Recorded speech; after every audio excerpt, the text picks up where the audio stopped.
Hello, everybody. Scott Golden here with the World Class Championship Wrestling Review Series and the Pro Wrestling Logic YouTube channel.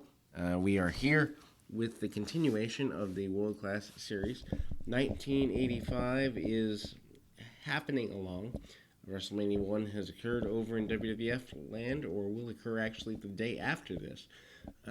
But here we see the March 30th, 1985 edition of World Class Championship Wrestling. Some good first run stuff here for first run segments. And Kelly Kaniski and Mike Reed is your opening contest.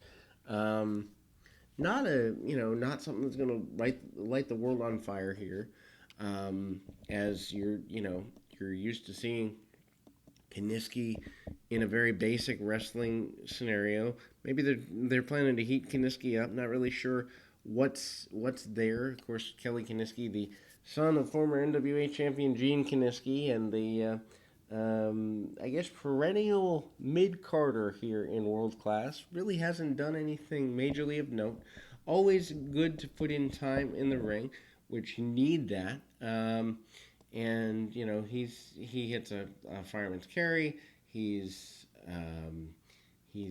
into the armbar. Reed tries to take him down, but a hook of a wrist lock, hammer lock combination there, and working the wrist for several minutes is what Reed brings about. Top wrist lock, the battle, and there's always a certain level of confidence, maybe cockiness to Kelly Kaniski, but I think he was just really vanilla, and we see a suplex by Kaniski, actually surprising because a vertical suplex used to be a finish not too terribly long ago, in this era anyway, but Reed able to come out the back door on that one.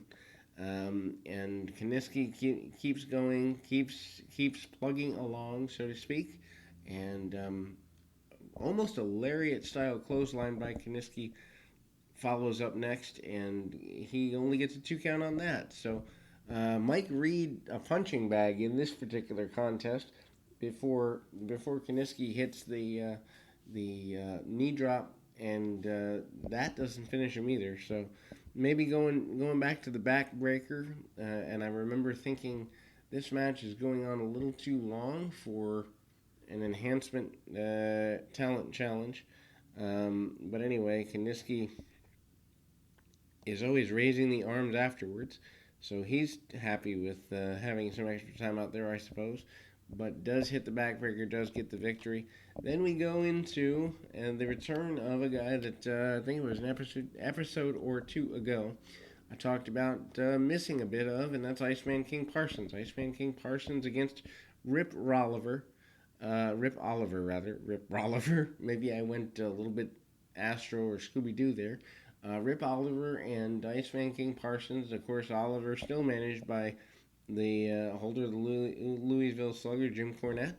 And Cornette and Oliver have been an interesting pairing thus far. Not really much done with it, and I think they would have gone further with it. Anyway, atomic drop early by Parsons. Parsons, of course, a mainstay in Texas for quite a while. So out for a little bit, maybe went on an international tour. He's brawling around with Oliver, and Oliver squares up to him. Amazing that Rip Oliver has trouble in the early stages with Iceman King Parsons here.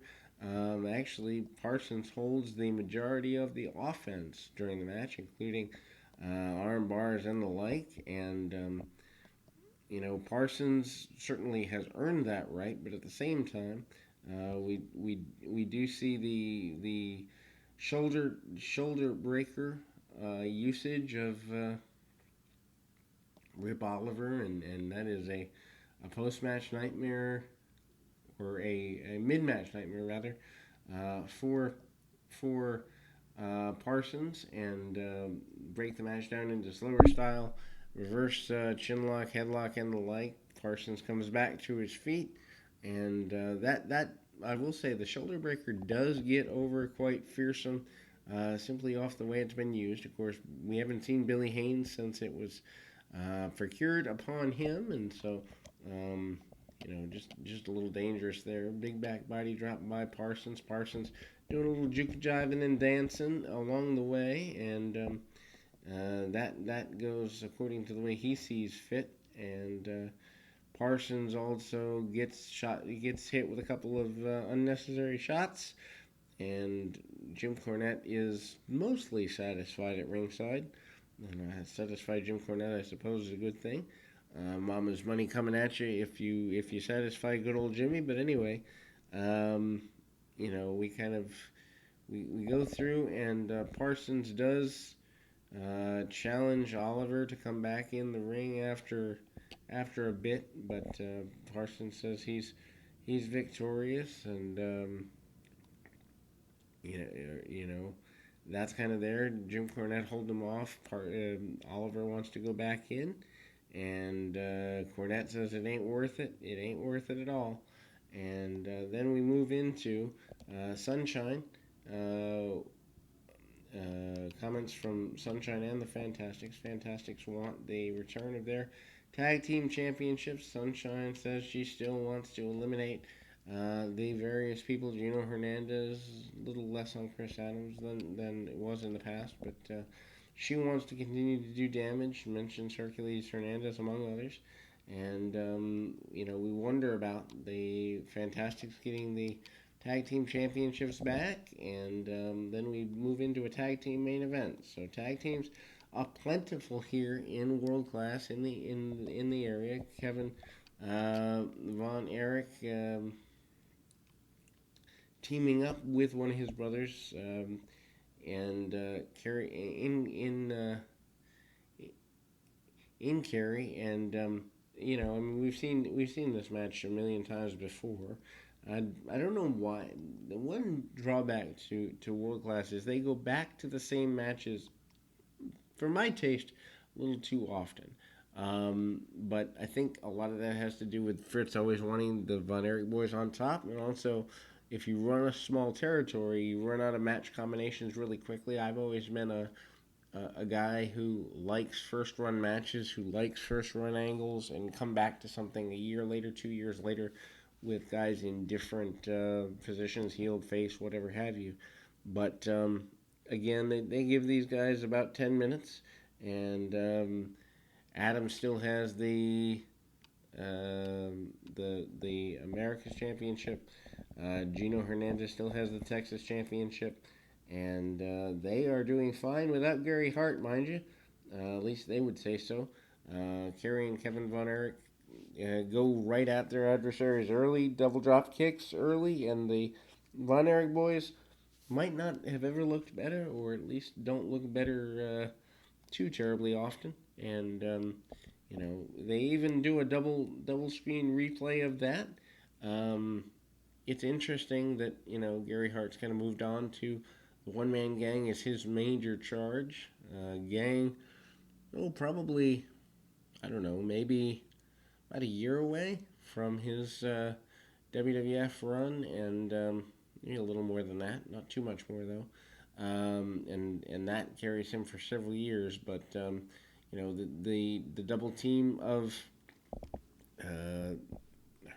Adams and Hernandez sounds like a legal firm. Anyway, gets them going eventually, but a single leg drop kick from Kevin Von Erich kind of keeps things still going pretty well. Attempted slingshot over the top rope of Kerry, doesn't go where he wants it to go. I don't know where they were going with it, but it didn't go where Chris Adams intended. The Von Erichs are in there, and I don't know if this match was considered, I guess it must have been tornado style, because all four men in the ring far too long, referee not taking care of that. Chris sent to the outside, Kerry and Chris pair off, Kevin and Gino pair off, and kind of the referee losing all control. Match like this, you would assume there'd be a need for a second referee, but there isn't one. I think you've gotten to the point, 82, 83, 84, 85, 3.5 years into this run that there's too many Von Erichs on top of the cards, but that's there. Almost see a double claw spot close to the close. About 4 minutes before we close the broadcast, and it doesn't come together. Kevin hits a sleeper on Gino Hernandez. That looks like it's going to be promising, but does not come together the way the Von Erichs intend either. Claw in the corner, beautiful camera work. I will say, one of the things about World Class is they mic'd the ring differently. They used multiple cameras, and it really did stand out from the presentation at the time. We move forward there, and the the heels do get their advantage and eventually their victory.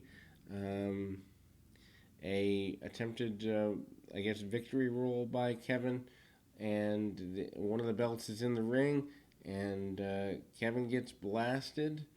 The referee not making much of a call for it, but they walk away, um, you know, claiming victory, and so a lot of chaos there. Good match if you like these four, but if you've seen it all before, then you've seen it all before. But we end March on that note here in World Class Championship Wrestling.